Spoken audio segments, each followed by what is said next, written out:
Chapter 1.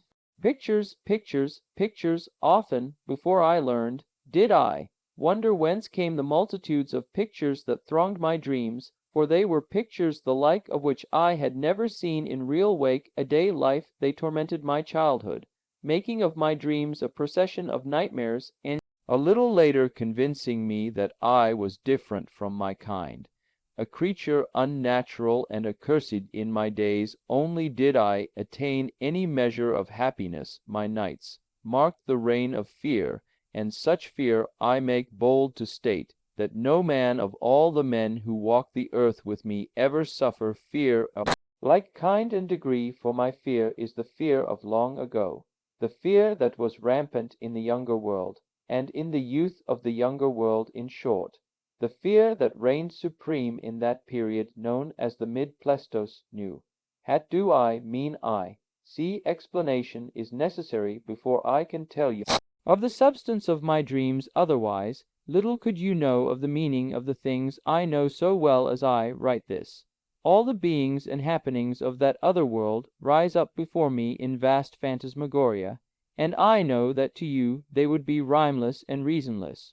What to you the friendship of lop ear, the warm lure of the swift one, the lust and the atavism of red eye, a screaming incoherence and no more, and a screaming incoherence, likewise, the doings of the fire people and the tree people, and the gibbering counsels of the horde, for you know not the peace of the cool caves in the cliffs, the circus of the drinking places at the end of the day. You have never felt the bite of the morning wind in the tree tops, nor is the taste of young bark sweet in your mouth.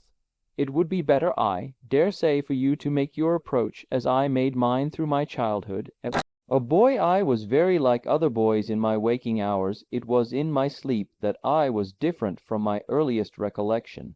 My sleep was a period of terror. Rarely were my dreams tinctured with happiness. As a rule, they were stuffed with fear, and with a fear so strange and alien that it had no ponderable quality. No fear that I experienced in my waking life resembled the fear that possessed me in my sleep. It was of a quality and kind that transcended all my experience. As for instance, I was a city boy, a city child, rather, to whom the country was an unexplored domain, yet I never dreamed of cities, nor did a house ever occur in any of my dreams, nor, for that matter, did any of my human kind ever break through the wall of my sleep. I, who had seen trees only in parks and illustrated books, wandered in my sleep through interminable forests, and further, these dream trees were not a mere blur on my vision, they were sharp and distinct. I was on terms of practiced intimacy with them.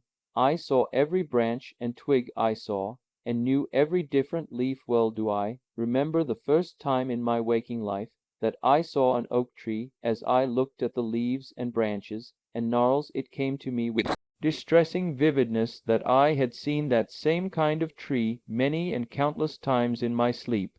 So I was not surprised, still later on in my life, to recognize instantly, the first time I saw them, trees such as the spruce, the yew, the birch, and the laurel. I had seen them all before, and was seeing them even then every night in my sleep. Thighs, as you have already discerned, vile.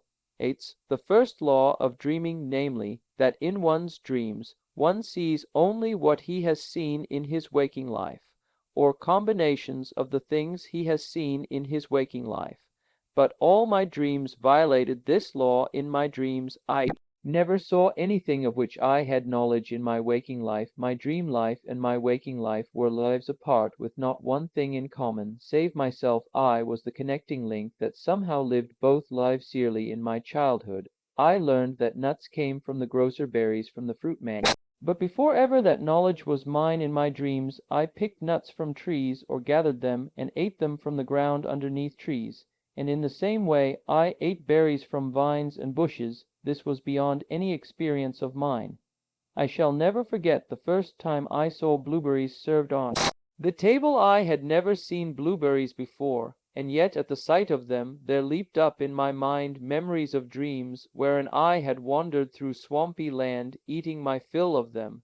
My mother set before me a dish of the berries. I filled my spoon, but before I raised it to my mouth I knew just How they would taste, nor was I disappointed. It was the same tang that I had tasted 1,000 times in my sleep snakes. Long before I had heard of the existence of snakes, I was tormented by them in my sleep. They lurked for me in the forest glades, leaped up striking under my feet, squirmed off through the dry grass or across naked patches of rock, or pursued me into the tree tops, encircling the trunks with their great shining bodies, driving me higher and higher or farther and farther out on swaying and crackling branches, the ground a dizzy distance beneath me, snakes with their forked tongues, their beady eyes and glittering scales, their hissing and their rattling. Did I not already know them far too well on that day of my first circus, when I saw the snake charmer lift them up? They were old friends of mine, enemies rather, that peopled my nights with fear, those endless forests, and their horror-haunted gloom. For what eternities have I wandered through them, a timid hunted creature, starting at the least sound, frightened of my own shadow, keyed up, ever alert and vigilant, ready on the instant to dash away in mad flight for my life. For I was the prey of all manner of fierce life that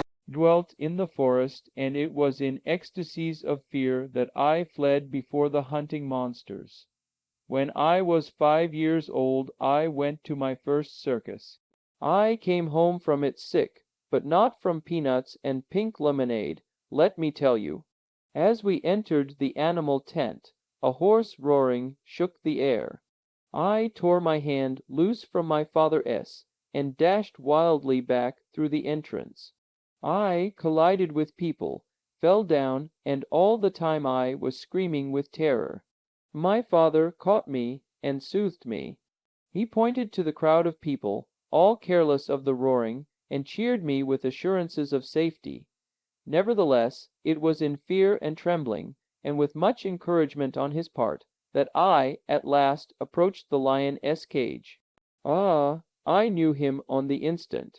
The beast, the terrible one, and on my inner vision flashed the memories of my dreams, the mid-day sun shining on tall grass, the wild bull grazing quietly, the sudden parting of the grass before the swift rush of the tawny one, his leap to the bull's back, the crashing and the bellowing, and the crunch, crunch of bones, or again, the cool quiet of the water hole, the wild horse up to his knees and drinking softly, and then the tawny one, always the tawny one, the leap, the screaming and the splashing of the horse, and the crunch, crunch of bones, and yet again, the somber twilight and the sad silence of the end of day, and then the great full-throated roar, sudden, like a trump of doom, and swift upon it the insane shrieking and chattering among the trees. And I, too, am trembling with fear, and am one of the many shrieking and chattering among the trees. At the sight of him, helpless, within the bars of his cage, I became enraged. I gritted my teeth at him, danced up and down, screaming an incoherent mockery and making antic faces. He responded, rushing against the bars and roaring back at me his impotent wrath. Ah, he knew me too, and the sounds I made were the sounds of old time and intelligible to him. My parents were frightened. "The child is ill," said my mother. "He is hysterical," said my father. I never told them, and they never knew. Already had I developed reticence concerning this quality of mine, this semi-dissociation of personality, as I think I am justified in calling it. I saw the snake charmer, and no more of the circus did I see that night. I was taken home, nervous and overwrought, sick with the invasion of my real life by that other life of my dreamissy. Have mentioned my reticence. Only once did I confide the strangeness of it all to another. He was a boy, my chum, and we were 8 years old. From my dreams I reconstructed for him pictures of that vanished world, in which I do believe I once lived. I told him of the terrors of that early time, of Lop Ear and the pranks we played, of the gibbering councils, and of the fire people and their squatting places. He laughed at me, and jeered, and told me tales of ghosts and of the dead that walk at night. But mostly did he laugh at my feeble fancy. I told him more, and he laughed the harder. I swore in all earnestness that these things were so, and he began to look upon me queerly. Also, he gave amazing garblings of my tales to our playmates, until all began to look upon me queerly. It was a bitter experience, but I learned my lesson. I was different from my kind. I was abnormal with something they could not understand, and the telling of which would cause only misunderstanding. When the stories of ghosts and goblins went around, I kept quiet. I smiled grimly to myself. I thought of my nights of fear, and knew that mine were the real things, real as life itself, not attenuated vapors and surmised shadows. For me no terrors resided in the thought of bugaboos and wicked ogres. The fall through leafy branches and the dizzy heights, the snakes that struck at me as I dodged and leaped away in chattering flight, the wild dogs that hunted me across the open spaces to the timber, these were terrors concrete and actual, happenings and not imaginings, things of the living flesh and of sweat and blood. Ogres and bugaboos and I had been happy bedfellows, compared with these terrors that made their bed with me throughout my childhood, and that still bed with me, now, as I write this, full of years.